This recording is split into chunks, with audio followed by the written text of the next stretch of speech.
Inhaler, chest মেডিসিনের একটা বড় পার্ট হচ্ছে ইনহেলার। আবার এই ইনহেলার তো আমরা জানি মানুষকে বাঁচায়, কিছু কিছু মানুষের একটা ধারণা ইনহেলার বেশি করে নিচ্ছিস, রোজ নিতে হচ্ছে। এমনকি আমি বিয়ে ভাঙতেও দেখেছি মেয়ে ইনহেলার নেয়, তার মানে মেয়ে একটা নেশাগ্রস্ত হয়ে গেছে। মানে এটা কত বড় ভ্রান্ত ধারণা!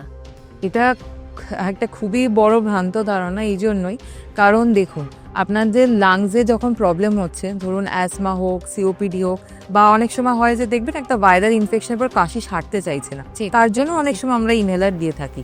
তো ইনহেলার কিন্তু অ্যাকচুয়ালি আপনাদের ফুসফুসের বন্ধু।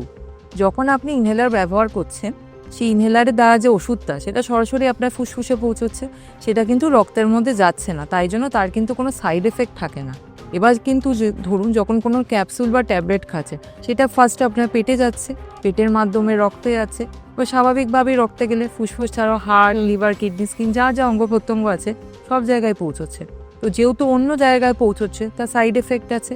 আর যেখানে দরকার ফুসফুস, এবার আমাদের ফুসফুস আছে দুখানা, পুরো চেস্ট জুড়ে, তার ডোজ রিকোয়ারমেন্ট অনেকটাই বেশি।